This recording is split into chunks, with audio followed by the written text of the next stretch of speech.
Jesus, the coming King.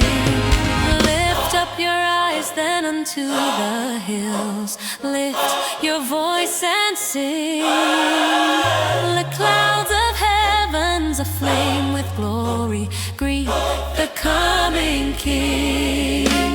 Swift as wings of eagle's flight shall he come again, clad in his glory and robed in honor.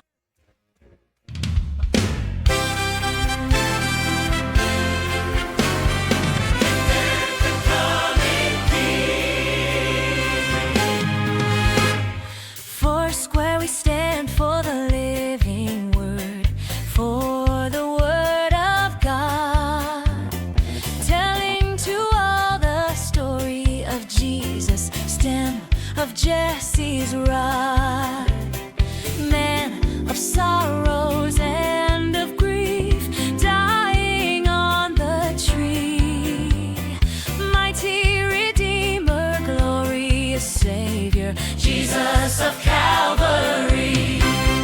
Preach the Foursquare gospel, the Foursquare gospel. Clear, let the Foursquare message ring. Jesus, only Savior, baptizer and healer. Jesus, the coming King. Unfurl your banners and forward go. Oh, ye ransomed host, trusting in Jesus, mighty baptizer in the Holy Ghost. Lion of Judah, King of kings, Lord of lords is he, clothing his church with power to witness, leading to Calvary. Preach the Foursquare gospel, the Foursquare gospel. Clear, let the Foursquare message ring. Jesus, only Savior, baptizer and healer. Jesus, the coming King. Catch up your shield, oh, you live.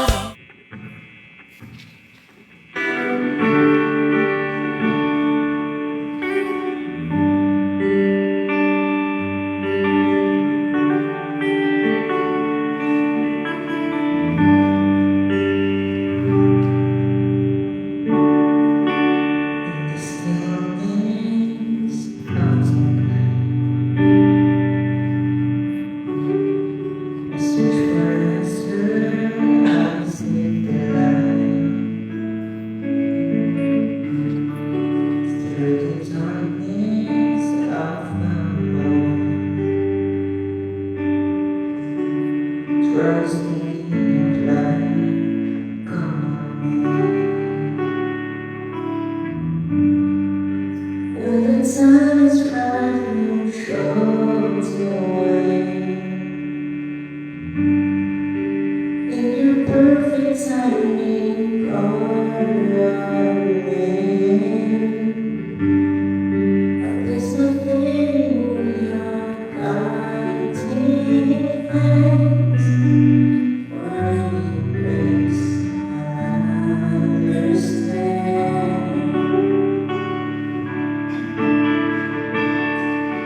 Change my hands, change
fulfill your God's will.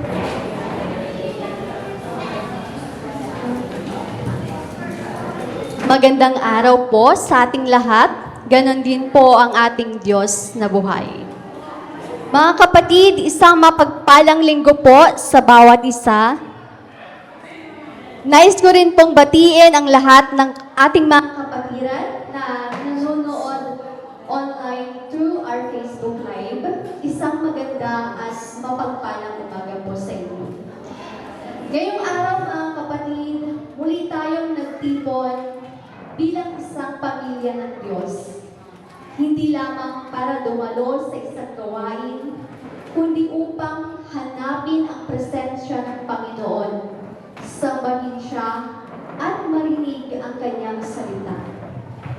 Ano man ang ating pinagdaanan nitong nakaraang linggo, may mga tagumpay man, pagsubok, pagod, o mga panalangin na tila hindi pa nasasagot. Kapatid, narito tayo ngayon dahil naniniwala tayo na ang Diyos ay mabuti, tapat, at laging karapat-dapat sambahin. Amen. Sabi po sa aklat ng awit, chapter 118, verse 24, ito ang araw na ginawa ng Panginoon. Tayo'y mga gagala at ating katutuan. Purihin ang salita ng ating Panginoon, mga kapatid. Ngayong umaga, iwan muna natin ang anumang bumubulos sa ating puso. At ituon natin ang ating mga mata sa isang Panginoon na napakabuti. Buksan natin ang ating mga puso, itaas natin ang ating mga kamay, at buong kagalakan natin sambahin ang ating Panginoon. Kaya, hinihiling ko po na tayo pong lahat ay tumayo at awitan po natin ang ating Panginoon. Jesus.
Beautiful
Beautiful is our God. The universe will sing hallelujah to you, our King. In all the heavens shout your praise. Beautiful is our God. The universe will sing hallelujah to you, our King. Hallelujah to you, our King. Hallelujah to you, our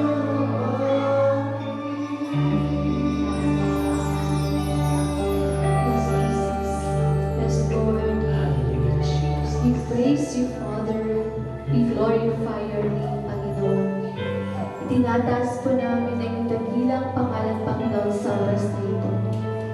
Lord God, maraming salamat po sa panibagong araw na iyong ipinagkaloob sa amin. Lord God, patawarin niyo po kami sa lahat ng aming pagkakasala. Linisin niyo po ang aming puso at isipan, Lord. Panginoon, salamat po dahil muli mo po kami tinipon bilang isang pamilya upang ikaw ay sambahin, purihin at dakilain, Panginoon. Salamat sa iyong walang hanggang pag-ibig, biyaya at katapatan sa aming buhay, Panginoon.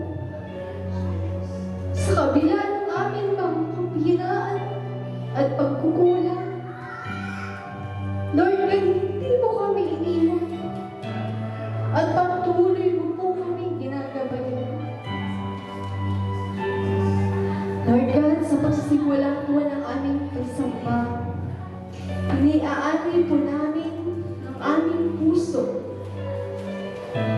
Lord, alisin mo po ang anumang bagay na maaaring maging hadlang sa aming pagsamba sa iyo. Bigyan mo po kami ng pusong mapagkumbaba, bukas, at handang tumanggap ng iyong salita. Lord God, pagpalain mo ang bawat bahagi ng aming service, Panginoon. Ang aming worship team, mga awitin, panalangin, pagbabahagi ng iyong salita na ibabahagi ng aming buting pastor. At sa bawat taong gagamitin mo po ngayong araw, Lord God. Panginoon, hinihiling namin ang presensya ng iyong banal na Espiritu. Ikaw po ang mamuna sa aming pagsamba. Hipuin mo po ang bawat puso namin. Palakasin mo po ang mga nanghihina, Panginoon. Pagalingin ang may mga karamdaman at bigyan ng pag-asa ang mga pinanghihinaan ng loob. At ipaalala mo sa bawat isa na hindi sila nag-iisa sapagkat ikaw ay kasama namin. Naway ang lahat ng aming gagawin ngayong araw ay magbigay ng karangalan at kaluwalhatian sa iyong pangalan, Lord God. Ito po ang aming panalangin sa makapangyarihan at dakilang pangalan ni Jesus. Amen.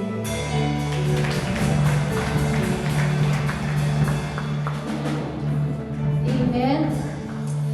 Mga kapatid, ngayong araw, mayroon tayong napakagandang pagkakataon na lumapit sa presensya ng ating Panginoon. Dahil sa sandaling ito, isasantabi po natin ang ating mga alalahanin, pagod, mga problema, at ituon po natin ang ating puso sa Diyos. Sabi po sa aklat ng awit 104, aklat ng awit chapter 100 verse 4, pumasok sa kanyang templo na ang puso'y nagdiriwang, umaawit, nagpupuri sa loob ng dako akong banal. Purihin ang ngalan niya at siya'y pasalamatan. Purihin ang salita ng Panginoon. Amen. Sa oras na ito, hindi lamang tayo basta aawit. Sasamba tayo mula sa kaibuturan ng ating puso. Amen po. Amen. Dahil mga kapatid, kung tayo ay may pinagdadaanan, sambahin natin ang ating Panginoon. Kung tayo ay may hinihintay na kasagutan, sambahin natin ang Panginoon. Kung tayo man ay nakatanggap ng pagpapala, sambahin natin ang ating Panginoon. Amen. At sa panahon na hindi natin maunawaan ang lahat, patuloy po natin sambahin ang tapat na Diyos. Amen. Kaya mga kapatid, palayain natin ang ating puso. Itaas ang ating mga kamay, buksan ang ating mga labi, at buong puso natin ihayag kung gaano kabuti ang ating Panginoon. Alam ko po na ang bawat isa sa atin ay handang-handa na para purihin ang ating Panginoon. Amen po ba? Amen. Amen. Kaya naman, sa oras po ito, sama-sama po natin itaas ang pangalan ng ating Panginoon. Church, let us praise and worship our loving God. Kaya naman, praise and worship team, take us into the presence of our God. Amen. Hallelujah.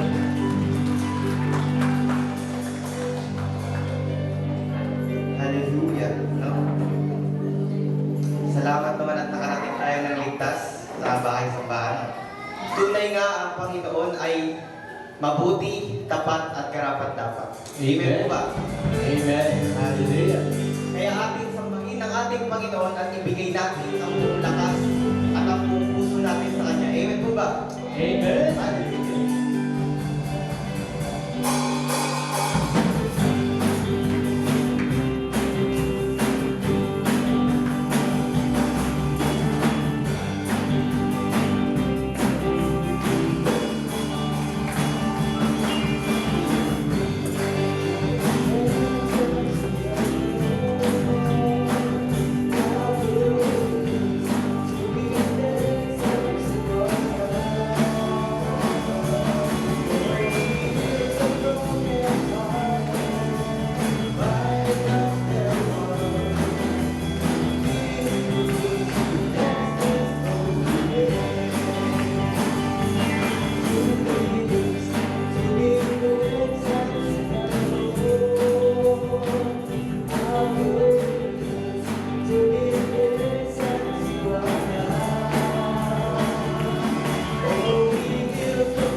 It trembles at his voice.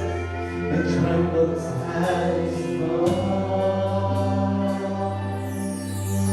The splendor of the King. The love and majesty. Let all the earth rejoice. Let all the earth rejoice. It wraps itself in light.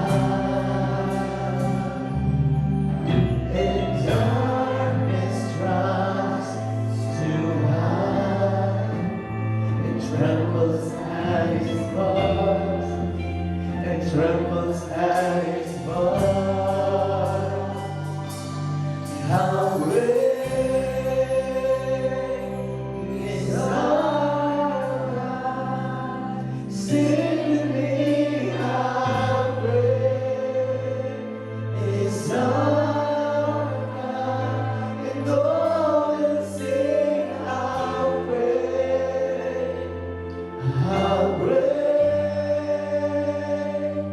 is our God.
sing with me, how great is our God. We always sing how great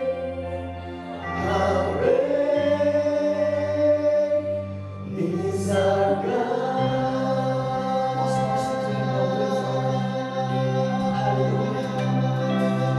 How great is our God.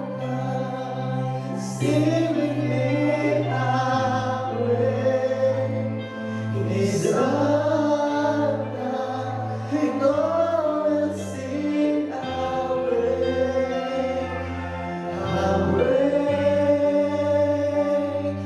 is our God.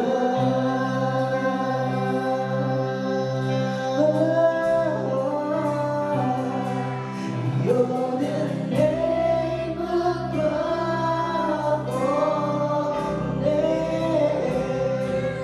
You are worthy of all praise. My heart will sing how great is our God.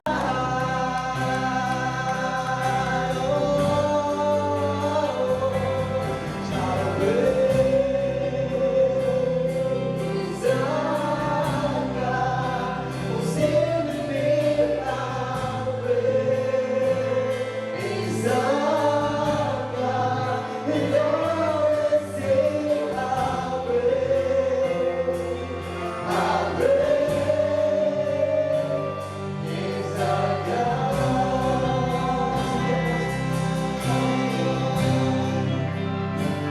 Oh, how great is our God. Sing with me, how great is our God. And always sing how great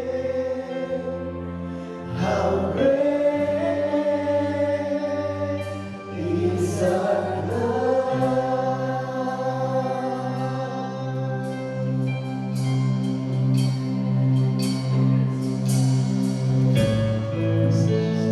Yes, Jesus. Thank you for your presence, Jesus.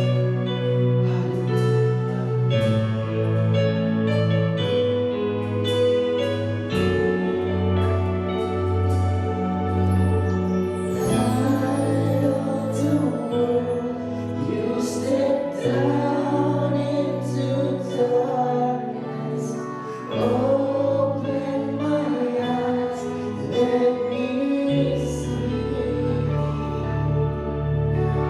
beauty that made this all adore you. Oh, my life set me. Light of the world, you step down into darkness. Open my eyes, let me see beauty that made this heart adore you. Oh, my life set with you.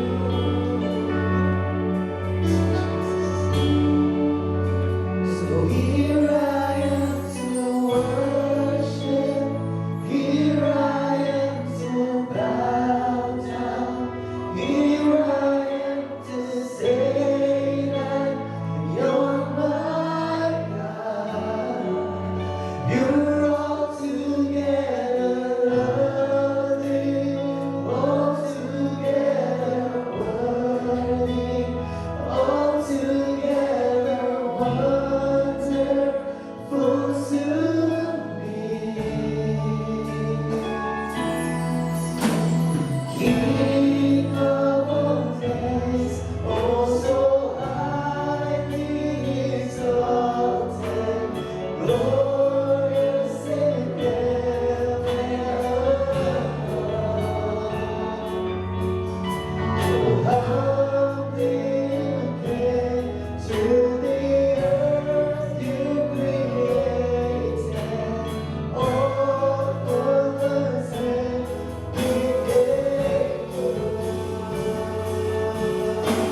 worship only you. Hallelujah. Jesus, because you're worthy, worthy, worthy to be.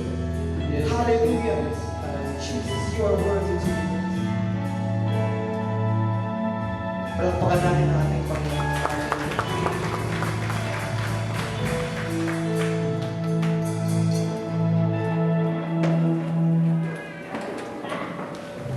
Maraming salamat sa ating praise and worship team sa pag-usher sa atin sa trono ng ating Panginoon. Sa pagpapatuloy po ng ating gawain, dumako naman po tayo sa isang mahalagang bahagi ng ating service. Ito po ang tithes and offering. Ang ating pagbibigay ay hindi lamang tungkol sa halaga ng ating inilalagay sa ating tithes and offering. Ito ay pagpapahayag ng ating pasasalamat, pananampalataya, at pagkilala na ang lahat ng mayroon po tayo ay nagmula sa ating Panginoon. Amen.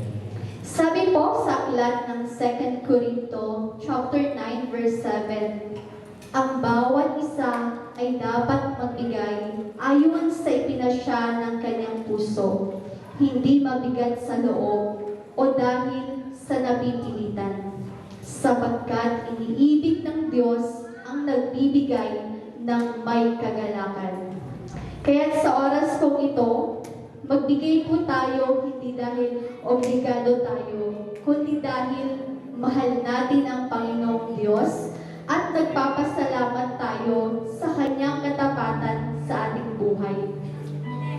At habang tayo po ay nagbibigay, alalahanin din po natin na ang Diyos ay isang Diyos na nagbibigay din.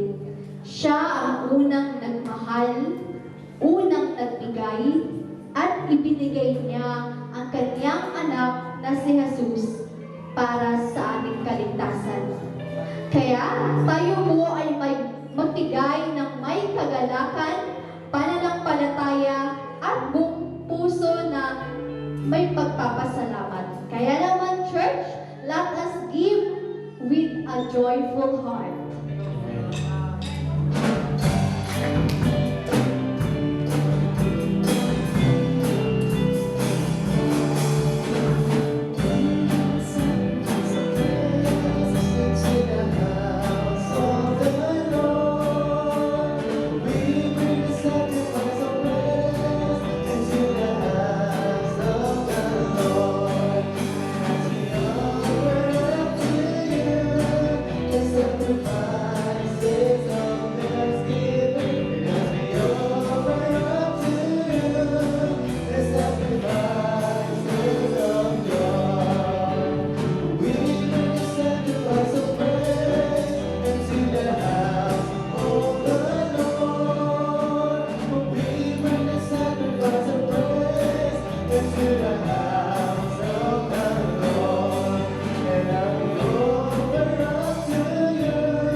Tayo pong lahat ay umupo at manalangin.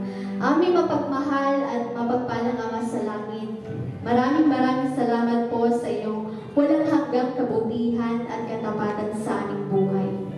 Salamat po sa lahat ng pagpapalang aming tinatanggap sa buhay, kalusugan, trabaho, hanap buhay, pamilya, at sa bawat biyayang patuloy mong ipinagkakalob sa amin, Ama. Panginoon, sa oras na ito, buong puso namin iniaalay sa iyo ang aming tithes and offering. Tanggapin mo po ang aming pagbibigay bilang pagpapahayag ng aming pagmamahal, pasasalamat, at pagtitiwala sa iyo, Lord God. Pagpalain mo po ang bawat nagbibigay, Panginoon. Ikaw po ang magkaloob sa bawat pangangailangan ng iyong mga anak. Patatagin mo ang aming mga pananampalataya at tulungan mo kaming maging mabuting katiwala ng lahat ng ipinagkakatiwala mo sa amin. Dalangin din namin na ang mga handog na ito ay gamitin mo, Panginoon, sa wasto at sa pagpapalaganap na iyong salita. Patuloy po namin binibigay ang kaluwalhatian, Panginoon, sa iyo. Naway, marami pa rin pong buhay ang maabot, mapalakas, at mapalapit sa iyo sa pamamagitan ng aming pagbibigay, Panginoon. Lord God, patuloy po mo po kaming turuan, magbigay ng may kagalakan, bukal sa puso, at walang pag-alinlangan, Lord God, sapagkat alam po namin na Ikaw ang aming tagapagtustos at Ikaw ang pinagmumulan ng lahat ng aming pagpapala. Tanggapin mo po ang aming handog at higit sa lahat, tanggapin mo po ang aming puso. Ang lahat ng ito ay aming dalangin sa makapangyarihan at banal na pangalan ni Jesus. Amen.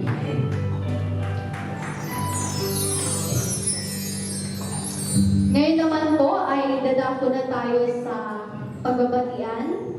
Ngayong araw, hindi lamang tayo ay nagtipon upang sama-samang sumamba sa Panginoon, kundi nagtipon din tayo bilang isang pamilya at katawan ni Kristo.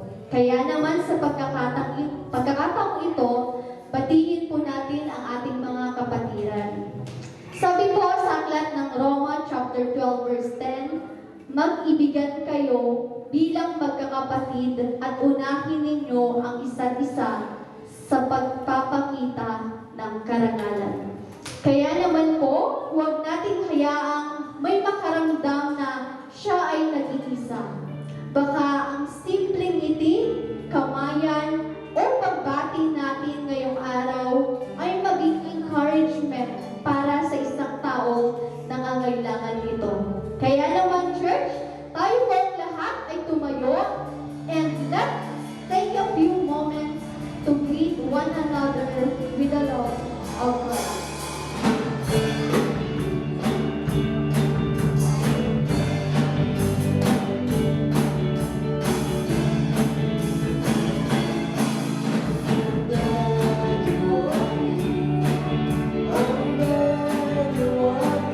I want to share my love.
the family of God.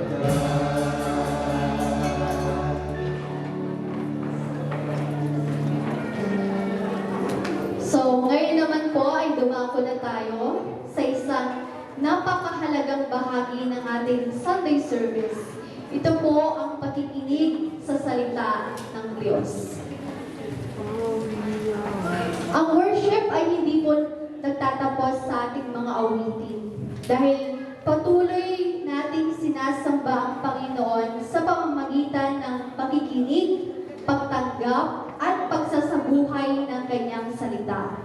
Sabi po sa aklat ng Roma, chapter 10, verse 17, "Kaya ang pananampalataya ay nanggagaling sa pakikinig, at ang pakikinig ay sa pamamagitan ng salita tungkol kay Kristo." Kaya ngayong oras, ihanda natin ang ating puso, isantabi muna natin ang anumang distractions at bigyan natin ng buong atensyon ang mensaheng nais iparinig ng Panginoon sa atin. Maaaring may mga tanong tayong matagal nang hinihintay ang kasagutan. Maaaring may pinagdadaanan tayo na walang ibang nakakaalam. O maaaring kailangan lang natin ng panibagong lakas at pag-asa. Maniwala tayo na ang salita ng Diyos para sa bawat isa ngayong araw ay napakahalaga sa ating buhay. Kapatid, hindi aksidente na narito tayo ngayon dahil may nais gawin ang Panginoon sa ating puso, sa ating pamilya, at sa ating buhay. Kaya, church, buksan natin ang ating puso at maging handang tumanggap. Huwag lamang nating pakinggan ang salita, kundi hayaan nating baguhin tayo nito. So, sa oras pong ito, buong galang at kagalakan nating tanggapin ang mensahe ng Panginoon sa pamamagitan ng kanyang lingkod, walang iba kundi ang ating butihing pastor, Pastor David E. Agbuya.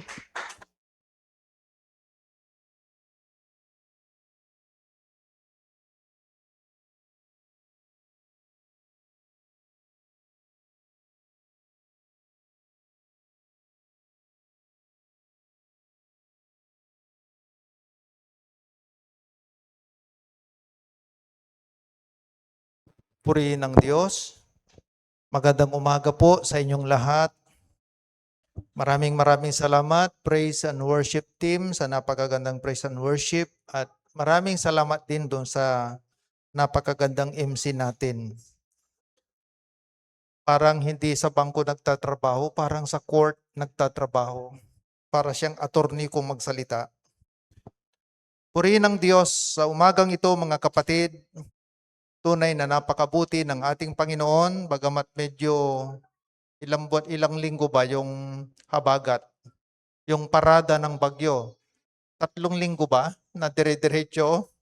Pero salamat sa Panginoon dahil sa kabila ng mga ganong katagal na pag-ulan ay safe po yung mga kapatid natin at saka yung mga kabahayan po natin. Purihin ng ating Panginoon. Alam ko na oras na, kaya ang ating pong teksto, mga kapatid, sa umaga pong ito ay matatagpuan po natin sa aklat ng Kawikaan o Proverbs. Sabi po niya, mga kapatid, sa wikang Tagalog na ang bersyon ay ang salita ng Diyos,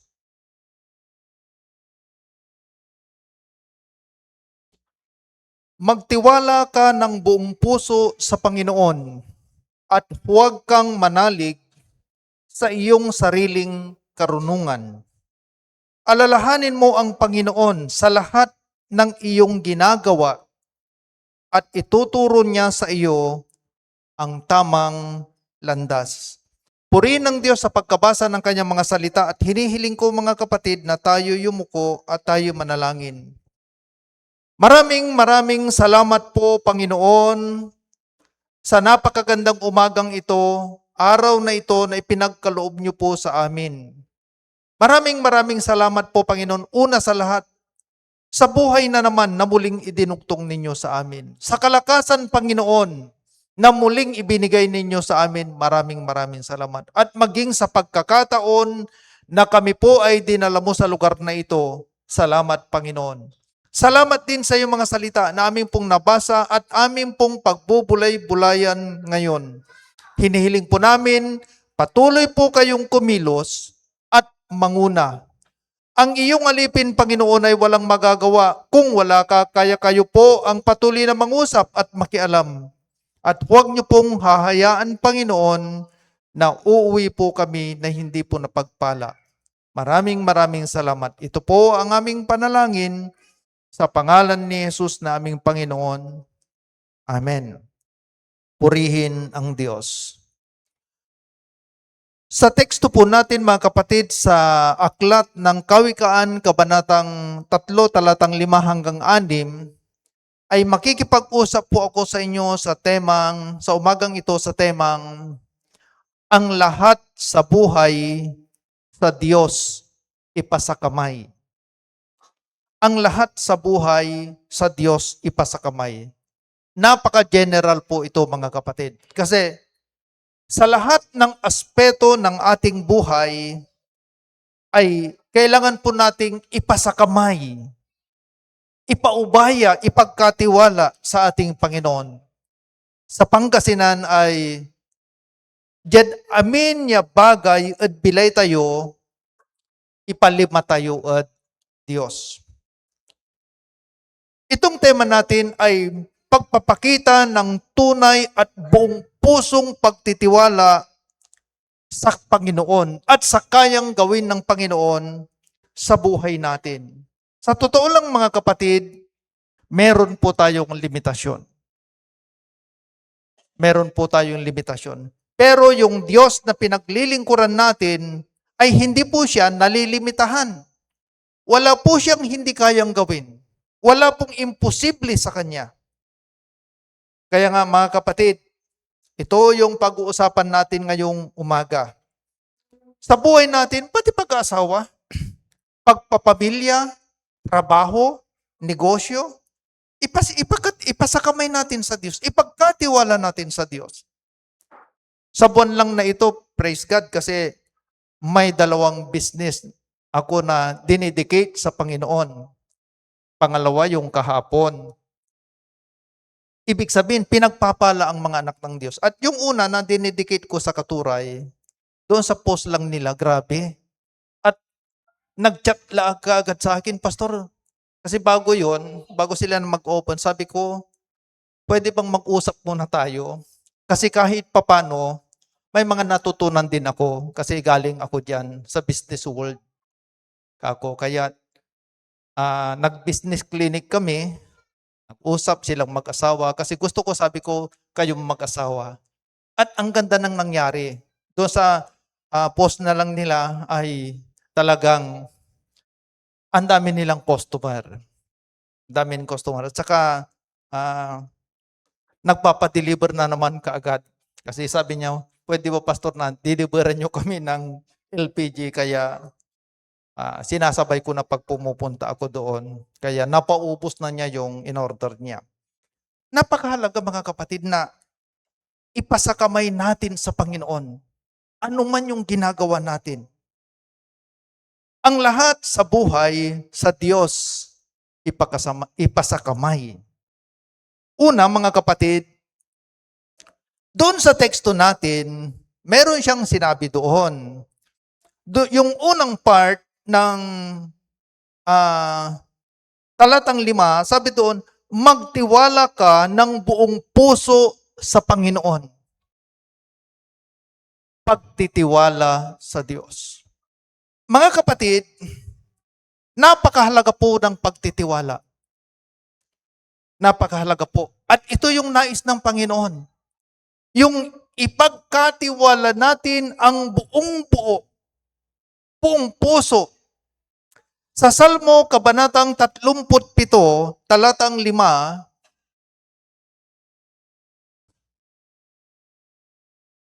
sabi po diyan, mga kapatid, ipagkatiwala mo sa Panginoon ang buong buhay mo. Magtiwala ka sa Kanya at tutulungan Kanya. Ipagkatiwala, iter, kuwantod Pangasinan, ipalima. Ang tunay na pagtitiwala, mga kapatid, ito yung wala kang ititira sa sarili mo. Ibibigay mo lahat. Ang tunay na pagtitiwala, mga kapatid, ay buong buo, 100%. Ibibigay mo talaga yan sa Panginoon. Anong klaseng pagtitiwala meron tayo, mga kapatid? Ang nais ng Diyos ay talagang buong buo. Alam niyo, mayroong pangyayari sa Old Testament, sa Hukom, wala dyan, standby ka lang dyan, kapatid. Hukom, Kabanatang 7, talatang 2 hanggang 8, pero babasahin ko lang yung talatang 2. Sabi rito, sinabi ng Panginoon kay Gideon, napakarami mong kasama, baka isipin nila na natalo nila ang mga Midianita dahil sa sarili nilang kakayahan at hindi dahil sa akin. Noong nakikipaglaban ang mga Israelita sa mga Midianita, ang dami pong sundalo, mga mandirigma, ang mga Midianita. Ang sabi po dito sa Biblia, dito sa aklat ng Hukom, kasing dami ng buhangin sa dagat. Kaya nung makikipaglaban si Gideon, nakapili siya ng 32,000 kontra doon sa kasing dami ng buhangin sa dalampasigan. Malayo pa rin kung tutuusin. 32,000 lang. Pero sabi ng Panginoon, napakarami mong kasama. Baka isipin nila na natalo nila ang mga Midianita dahil sa sarili nilang kakayahan. Dahil sa sarili nilang lakas. At mawawala na yung pagtitiwala natin sa Panginoon. Kaya sinabi ng Panginoon kay Gideon, sabihan mo sila na kung sino man yung natatakot doon sa 32,000, umuwi na lang. Alam nyo ba, mga kapatid, na meron din palang nag-aalinlangan? Bakit pinauwi yung natatakot? Ito yung mga walang pagtitiwala. Alam nyo ba doon sa napili na 32,000, meron palang 22,000 doon na walang pagtitiwala sa Diyos. Kasi natatakot sila. Siguro nag-aalinlangan, may kabog sa dibdib. Baka hindi kami magtagumpay, baka mamatay ako sa labanan, baka hindi na ako makauwi. O baka yung project ko, baka hindi ko matapos, natatakot. Kaya yung 22,000 na natatakot, nag-aalala, siguro nai-stress ito kasi ang dami naming kalaban. 32,000 lang kami. Umuwi po, mga kapatid. Yung 22,000 na walang pananampalataya. Ang natira po ay 10,000 na lang. Pero sinabi ng Panginoon kay Gideon, sabi niya sa verse 4, pero sinabi ng Panginoon kay Gideon, marami pa rin ang naiwan. Marami pa rin ang naiwan. Dalhin mo sila sa ilog at susubukin ko sila. Kung sino ang sasabihin kong makakasama, ay isama mo. At ang sasabihin ko na huwag isama, ay huwag mong isama. Kaya dinala sila ni Gideon sa ilog at dooy sinabi ng Panginoon, ibukod ang lahat ng umiinom ng tubig sa kanilang kamay na parang umiinom na aso. At ibukod din ang uminom ng nakaluhod. May 300 na tao ang uminom sa kanilang mga kamay. At ang iba naman ay uminom ng nakaluhod. Sinabi ng Panginoon kay Gideon, sa pamamagitan ng 300 taong ito ay ililigtas ko kayo at pagtatagumpayin sa mga Midianita. At ang natirang tao ay pauwi na sa kanilang mga lugar. Kaya pinauwi nga sila ni Gideon matapos ipaiwan ang mga dala nilang baon, mga trompeta, at pinaiwan din niya ang 300 taong napili. Mga kapatid, alam nyo yung kasing dami ng buhangin sa dagat na kalaban? Ang lalaban lang sa kanila ay 300 lang. Kung kayo si Gideon, kumusta mga kapatid? Pangking yamaong. Taligilid talaga. Pero ito yung napakaganda. Si Gideon ay sumunod siya sa instruction ng Panginoon. Pagtitiwala. Buong buo. Sa mga bagay-bagay sa buhay natin, ipasakamay natin sa Diyos, ipagkatiwala natin sa Diyos. Napakahalaga po mga kapatid ang pagtitiwala. Maalala nyo si Peter nung siya ng isda? Di ba? Nung dumating ang Panginoon, meron ba kayong huli? Magdamag nga po kami ng isda pero wala kaming nahuli. Mag-umaga na, wala pa rin. Pero anong sabi ng Panginoon? Ihulog mo ang lambat sa gawing kanan. Si Peter, nagtanong ba?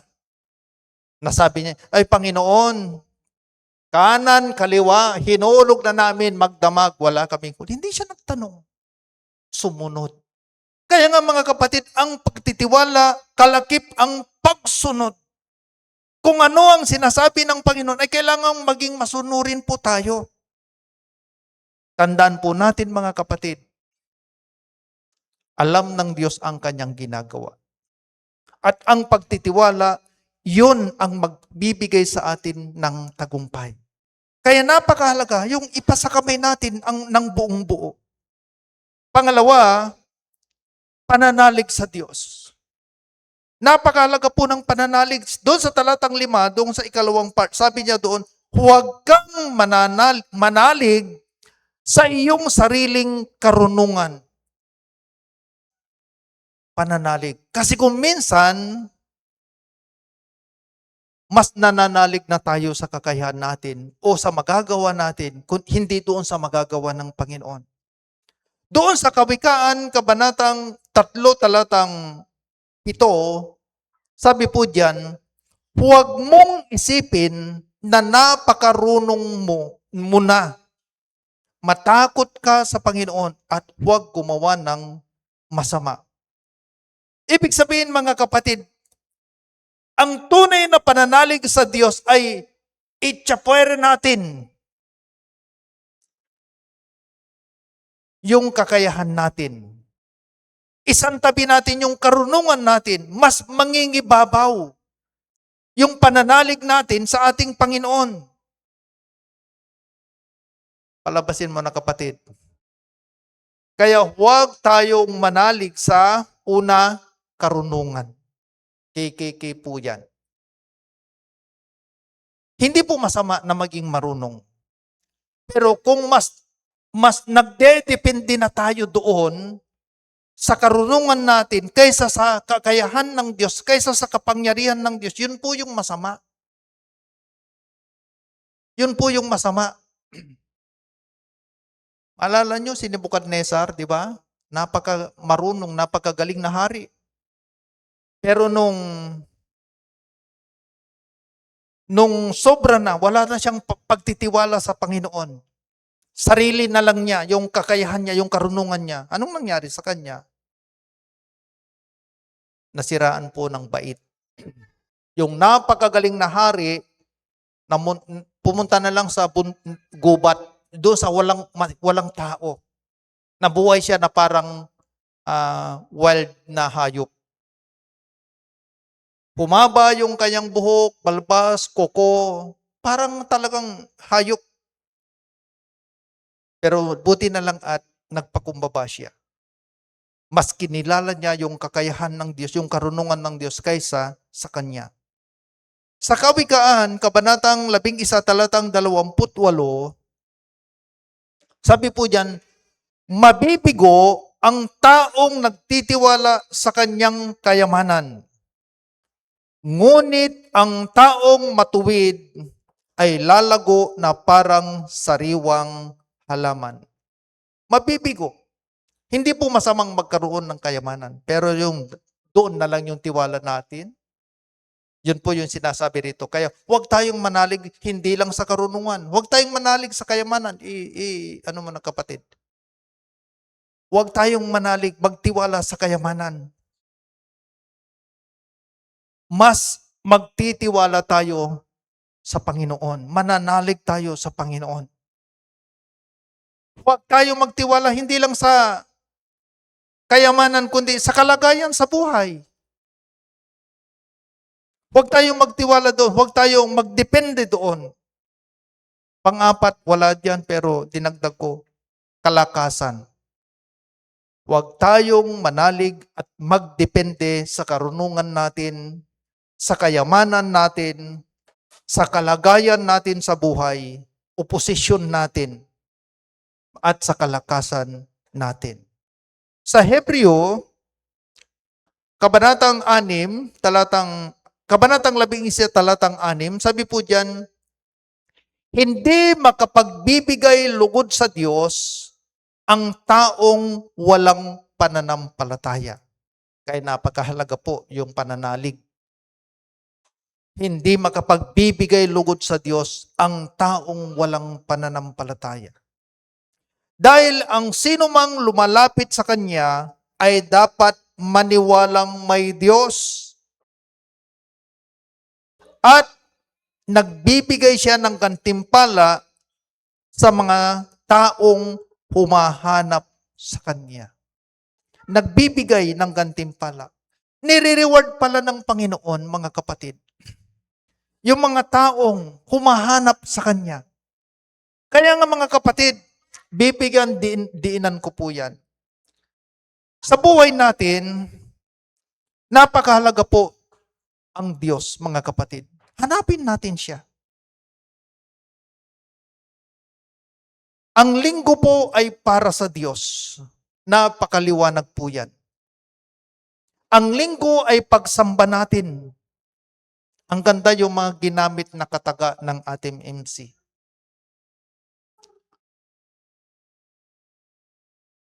Para sa Panginoon. Para sambahin natin siya. Para pasalamatan natin siya. Kaya sa buhay natin, hanapin natin ang Diyos. Huwag babaliwalain. Ang totoong Kristiyano, ang totoong mananampalataya, ay talagang hinahanap niya ang Panginoon. Hindi po kumpleto ang kanyang buhay, hindi po kumpleto ang kanyang araw kung hindi niya hinahanap ang Diyos. Hindi niya matagpuan ang Diyos. Hanapin natin ang Diyos. Anong sinabi niya sa 2 Chronicles chapter 7 verse 14? Sabi niya doon, if my people shall humble themselves and pray and seek my face. Hanapin ako. Ang tao ngayon, sa totoo lang, ang hinahanap pera, kayamanan, karangyaan, katanyagan. Pero bibihira ang totoong naghahanap sa Diyos. Kaya lagi kong sinasabi, nakakalungkot. Pag weekend, ganitong linggo, halos wala kang mapagparkingan pag sa mall. Pag ganitong oras, ganitong araw. Punong-puno ang mall. Punong-puno ang mga sabungan. Punong-puno yung mga lugar kung saan wala ang Diyos doon. Pero sa church, pero buti na lang yung parking natin dyan puno. Nakita ko hanggang sa labas. Napakaliwanag dito, sabi nga mga kapatid, hindi makapagbibigay lugod sa Diyos ang taong walang pananampalataya. Dahil ang sino mang lumalapit sa Kanya ay dapat maniwalang may Diyos. Mag-amen. yung mga naniniwalang may Diyos. At nagbibigay siya ng gantimpala sa mga humahanap sa Kanya. Anapan tayo Diyos. Anapan tayo'y katawan. Lagi kong sinasabi, di ba? Mateo chapter 6 verse 33. Hanapin mo lang ang Diyos. Unahin mo lang ang Diyos. Mga kapatid. Unahin lang natin ang Diyos sa buhay natin. Susunod lahat yan. Pag ipinasa kamay mo ang Diyos, ang lahat sa buhay mo, inuna mo siya, darating lahat yan. Ibibigay ng Diyos ang lahat ng yan, mga kapatid. Unlimited pa. Parang samyupsal ba yun? Unlimited. Mga kapatid, hanapin natin ang Diyos. Ang mga tao na naghahanap sa Diyos ay ginagantimpalaan niya. Huwag tayong magdepende mga kapatid sa kayamanan natin. Huwag tayong magdepende sa kakayahan natin. Huwag tayong magdepende sa kalakasan natin. Lilipas lahat yan. Pero magdepende po tayo sa ating Panginoon. Pangatlo mga kapatid, doon po sa talatang 6, yung unang part, sabi po niya doon, alalahanin mo ang Panginoon sa lahat ng iyong ginagawa. Nunot mo'y manamalsam, amin niya gagawin mo. Pagpaplano ay ipaubaya sa Diyos. Mga kapatid, isama po natin ang Diyos sa mga plano natin sa buhay. Ipaubaya natin. Ipalima. Ibigay. Lahat ng mga plano natin sa ating pamilya, sa ating mga anak, sa mga proyekto natin, mga ginagawa natin, ipaubaya natin sa Diyos.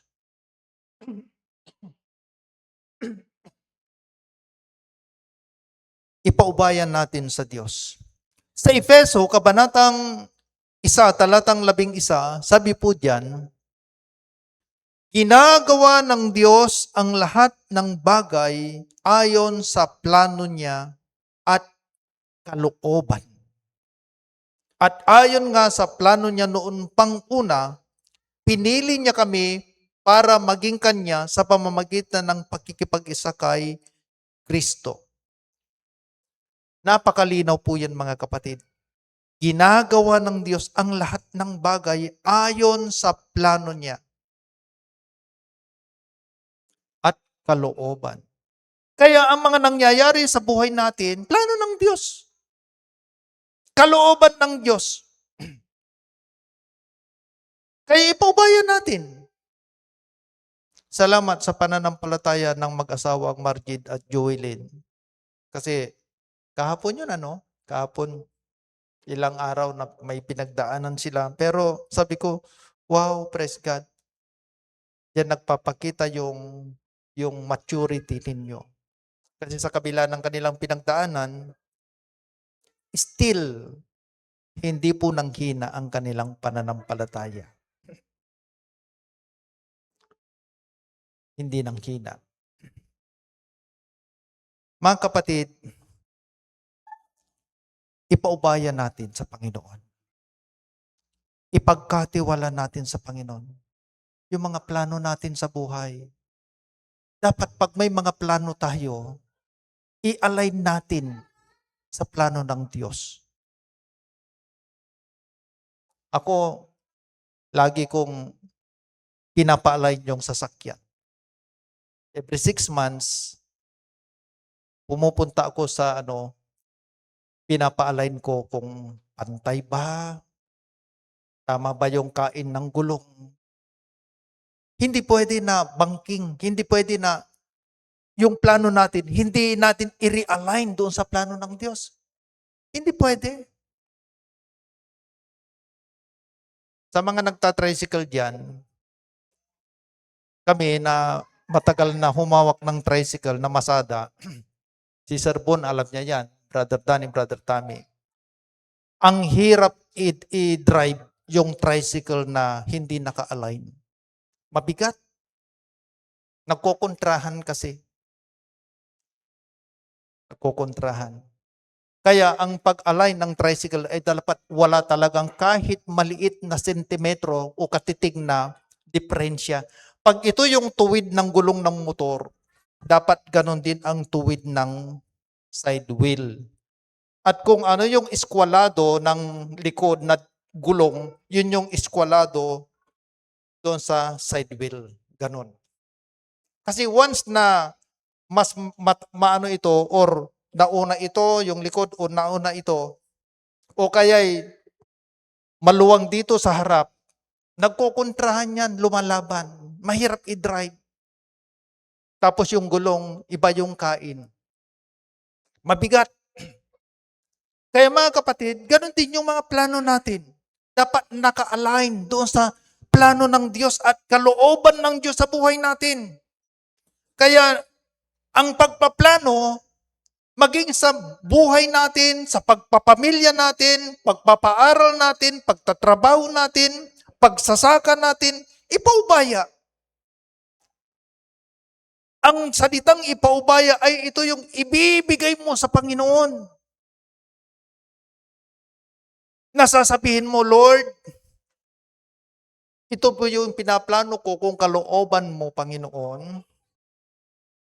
Tulungan mo kami. Tulungan mo ako. Tulungan mo ang aking mga anak. Tulungan mo ako sa ginagawa ko, Panginoon.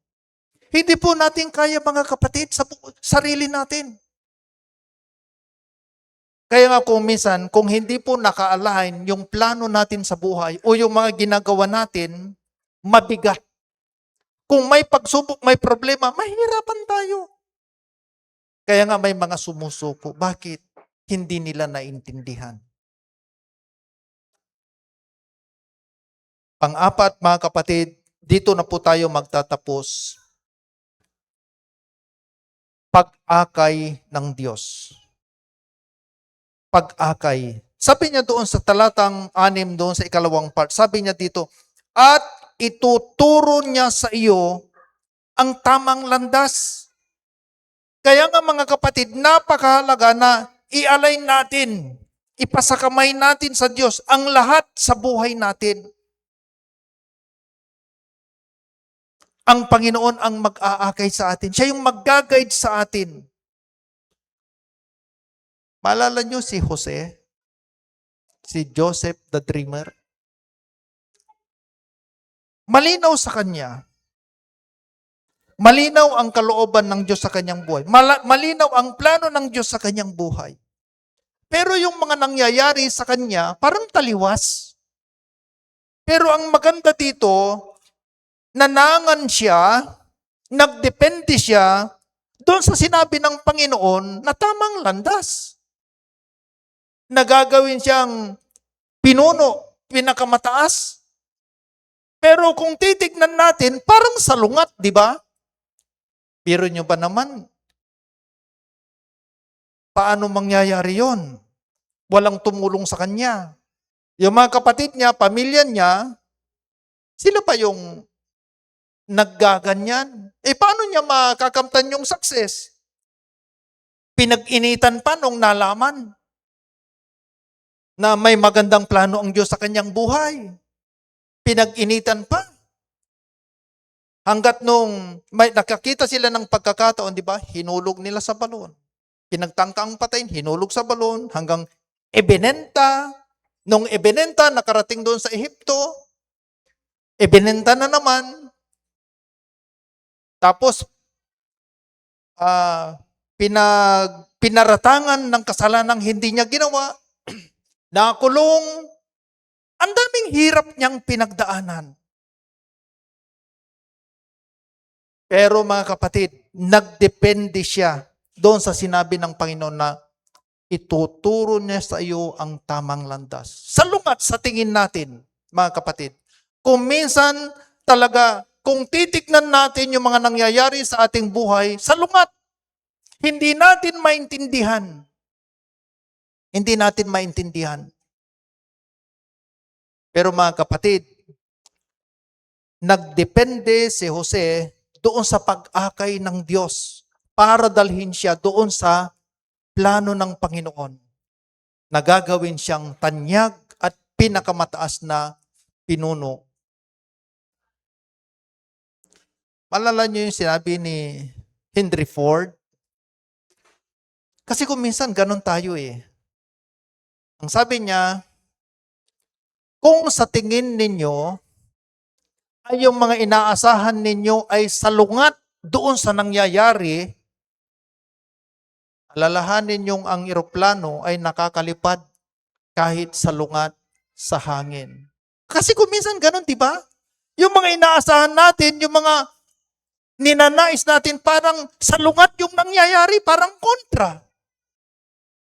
Di ba ganun si Jose? Kontra. Pero yun ang nagdala sa kanya para makamit niya yung rurok ng tagumpay. Yung mga kahirapan. Kaya nga sa totoo lang mga kapatid, itong sabi niya rito na ituturo niya sa iyo ang tamang landas. Kung minsan may mga mali tayo na desisyon. Minsan napagkapag-usap kami ni Maricar, sabi niya, sa totoo lang, nung naranasan natin ang hirap, nangarap tayo na magsisikap ako, pagbubutihin ko para hindi maranasan ng ating mga anak yung hirap.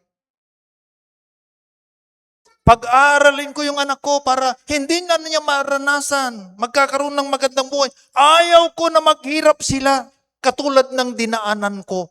Puro ganon tayo. Pero alam nyo ba kaya naging ganyan ang buhay nyo? Yung mga pinagdaanan natin, sa totoo lang, natuto tayo. Di ba kaya tayo nagsikap?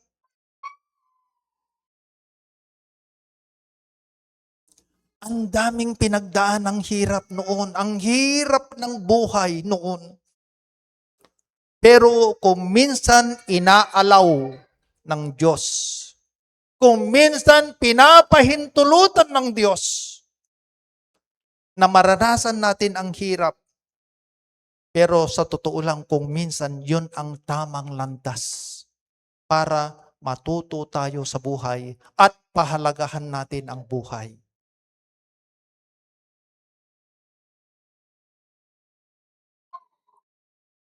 Sobrang hirap ng buhay, pero marami tayong natututunan. Kaya sa totoo lang, mahirap din yung sobrang mahal natin ng ating mga anak na halos gagawin natin lahat para sa kanila. Yung wala na silang gagawin, hindi rin maganda yun. Hindi sila matututo. Sa sobrang pagmamahal natin, kung minsan, hindi natututo ang ating mga anak. Hayaan natin silang maghirap. Hayaan natin silang matuto. Gaya natin na marami tayong natutunan sa buhay.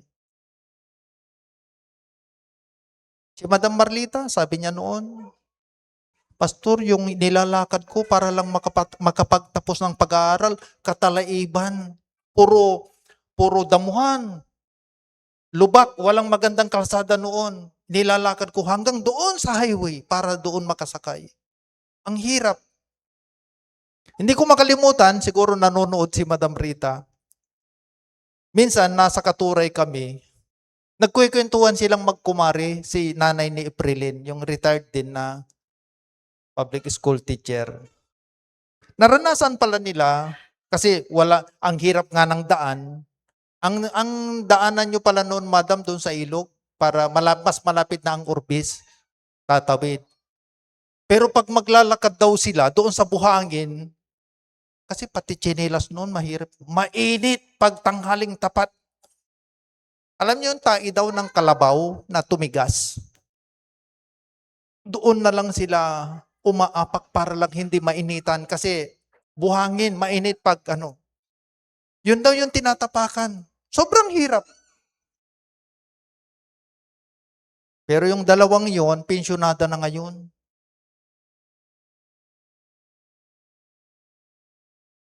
ito mga kapatid, ituturo niya sa iyo ang tamang landas. Bakit natin pinahalagahan ang buhay? Yung sabi nila, Dok, kung wala kayong maiulam na nyug, kumakyat kayo sa nyug. Aman so igarin nyo, yay pangan, sabi ng kapitbahay nila.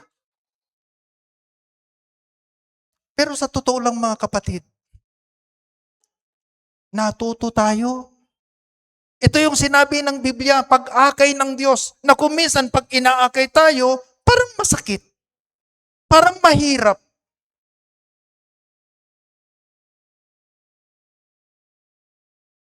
Si Madam Maricar, sa totoo lang, nansamantan, mangkikiutan, di ba Madam? Mangkikiutan na may itungo, magaling umakyat yan si Maricar. Umaakit ng mangga yan.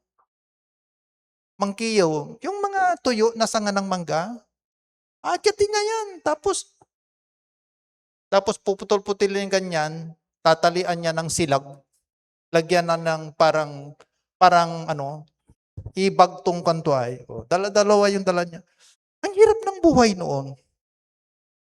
Pero yung pala mga kapatid, ang paraan ng Diyos kuminsan para matuto tayo. Pag-akay, yung ginagay tayo ng Panginoon, sa totoo lang, ginagay tayo ng Panginoon, hindi para mahirapan, kundi tinuturuan niya tayo. Dinidisiplina niya tayo. Katulad ni Jose. Nakamit niya ang tagumpay, nakamit niya ang napakataas na posisyon ng karangalan, maraming tao ang naligtas. Pero kung titignan natin yung pinagdaanan niya bago siya makarating doon, parang ayaw nating daanan. Pero sa totoo lang, yun talaga yung daan margid eh. Ang Diyos, alam niya talaga yung tamang daan. Ituturo niya yan sa atin. Aakayin tayo, kaya lang kumisa, mareklamo tayo. Kaya sa totoo lang mga kapatid, hindi ko pinagsisisihan yung buhay na napakahirap noon. Nagpapasalamat ako. Kasi natutong magpahalaga sa kung anong meron ng blessing ng Panginoon. Deuteronomy, Kabanatang 6, talatang 18, sabi po diyan, gawin ninyo ang tama at mabuti sa paningin ng Panginoon para maging mabuti ang inyong kalagayan. At maaangkin ninyo ang magandang lupaing ipinangako niya sa inyong mga ninuno. I-interpret natin ngayon yan. Gawin ninyo ang tama at mabuti sa paningin ng Panginoon. Ang buhay, mga kapatid, ay kung ano yung tama at mabuti, yun ang gawin natin. Huwag tayong lalayo. Yun yung tamang landas. Yun yung tamang landas. Gawin ang tama at mabuti sa paningin ng Panginoon. Kasi kung minsan, ang akala natin, mga kabataan, kung hindi tayo nakikita ng magulang o hindi nakikita ng magulang, ay total, wala naman si tatay. Pero, mayroon pong Diyos na nakatingin sa atin. Tayo na mga mananampalataya, mayroon pong Diyos na nakatingin. Mayroon pong panukala na nabalitaan nyo at nakita sa news yung dagat ng basura. Ang dagat na pala nila doon sa Maynila, hindi na tubig na maganda. Daniel, basura na pala. Grabe. Tulinada, sobra. Sabi nila, may panukala na silang batas na ang magtatapon ng basura, mayroon ng penalty. Alam nyo, nag-comment ako doon. Sabi ko, para sa akin gusto ko yan. Actually, gusto ko nga yung 1,000 ang pen. Yung isang candy lang na yung may balko na kindi, yung itapon mo lang 1,000 yung siguro malinis lahat. Ano? Kasi kung minsan may nag-comment doon. Ang Filipino pag nasa ibang bansa, nasa Singapore, nasa Japan, nasa Dubai, yung ano doon kasi talagang 1,000 yung penalty o 2 araw yung kulong, talagang ikukulong ka. Walang patawad doon. Kahit kilala mo si kapitan doon o si mayor o si ano, walang exemption doon. Batas is batas. Pero dito sa atin, pag nasa ibang bansa tayo, wow. Diba? Pero pag nasa sariling ano na tayo, wala tayong pakialam. Wala tayong pakialam. Gawin ninyo ang tama at mabuti sa paningin ng Panginoon para maging mabuti ang inyong kalagayan. Ang laki pala ng faktor, mga kapatid. Para maging mabuti ang ating kalagayan, gawin lang natin ang mabuti at tama. At maaangkin ninyo, sabi niya, ang magandang lupain. Ibig sabihin, yung mga desire ng ating puso, yung mga pangarap natin, yung mga gusto nating mangyari sa buhay natin na magaganda, sabi niya ay, maaangkin ninyo. Pero ang requirements, gumawa lang tayo ng tama at mabuti sa paningin ng Panginoon. Alam nyo, mapapabuti po tayo. Kaya sa lahat ng aspeto ng buhay natin, mga kapatid, iayos natin lahat, ipasakamay sa Panginoon. Ang lahat sa buhay sa Diyos, ipasakamay. Hinihiling ko pong tayong lahat ay tumayo, music team. Ang lahat sa buhay sa Diyos, ipasakamay. Ang unang, pagtitiwala sa Diyos. Magtiwala po tayo sa Panginoon. Pangalawang, pananalig sa Diyos. Pangatlo, mga kapatid, pagpaplano ay ipaubaya sa Diyos. Alalahanin ang Panginoon sa lahat ng ating gagawin. Ibig sabihin, ikonsulta siya. Ipasakamay sa Kanya, mga kapatid. Kilalanin natin na wala tayong magagawa. Pero mayroong magagawa ng Diyos. At pang-apat, pag-agay ng Diyos. Tayo ay ipaubaya natin yung guidance ng ating Panginoon na lahat sa buhay natin ipagkatiwala natin sa Kanya. Ipasakamay natin sa Kanya. Hallelujah. Hallelujah, Lord. Patawarin mo kami, Panginoon. Dahil kung minsan, mas nagdidepende kami sa aming kagayahan, sa kung anong meron kami. Kaya patawad, Panginoon, at turuan mo kami na sa iyo lang kami magtiwala. Sa iyo lang kami magdepende. Ipaubaya namin sa iyo ang lahat sa buhay namin. Ang aming pamilya, ang aming mga anak, ang aming mga trabaho, ang mga plano namin. Tulungan mo kami, Panginoon. Yes, Lord. Your mercy never fails me. All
God.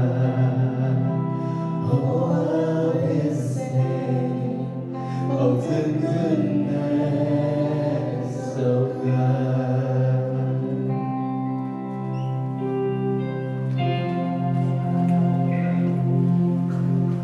Hallelujah.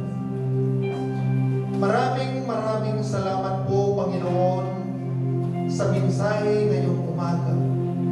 Ang lahat sa buhay sa Diyos ipasakamay.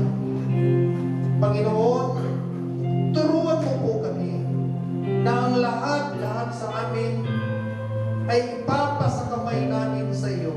Ipagkakatiwala namin sa iyo dahil tunay na wala po kaming magagawa sa aming sarili kung wala ka. Kaya Panginoon, tulungan mo ang iyong mga anak at turuan mo ang iyong mga anak, Panginoon, na magtiwala sa iyo, manalig sa iyo, Panginoon, ipaubaya sa iyo, Panginoon, ang mga plano namin. At akayin mo kami, Panginoon, sa tamang landas ayon sa kalooban mo sa buhay namin. Salamat, Panginoon. Maraming salamat. Lord, batid mo po ang kalagayan ng iyong mga anak. Bawat isa sa kanila. Lord, abutin mo ayon sa kanilang pangangailangan ng iyong mga anak.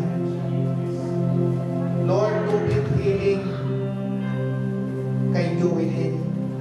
Kay Sister Rachel, Panginoon, na na-opera din sa appendix, Lord, complete healing ipagkalubos. Kay Madam Rita, Panginoon, na nakakaranas ng pamamaga ng paa, pagalingin mo po sila completely. Ingatan mo sila, Panginoon.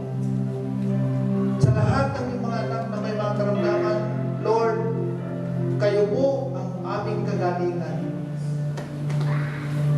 Sa mga anak mo na nangangailangan, kayo po, Panginoon, ang aming kasapatan. Pagpalain mo at ipagkaloob lahat ng pangangailangan ng iyong mga anak. Huwag niyo po silang pababayaan, Panginoon. At Lord, sa bawat tahanan, sa bawat pamilya, maghari ka, Panginoon. Manguna ka, Panginoon. Panatilihin mo po ang pagmamahalan, pagkakaunawaan, pagkakaintindihan, Panginoon, at pagtutulungan sa bawat pamilya, sa bawat tahanan. Tulungan mo kami na maitaas ka sa aming buhay. Salamat po, Panginoon.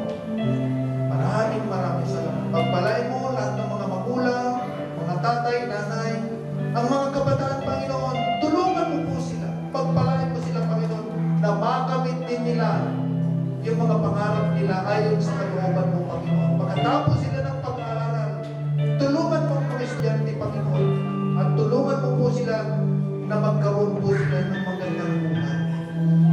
Pagpalain mo ang mga bata, ingatan mo mga Panginoon ang mga bata. Tulungan mo sila na lumaki na may pagkatakot sa iyo, Panginoon. Lumaki sila na magkaroon, Panginoon, ng tunay at matatag na pananampalataya na nagtitiwala sa iyo. Salamat. Maraming salamat. Ito po ang aming panalangin sa pangalan ni Jesus namin, Panginoon. Amen. God bless you, mga kapatid.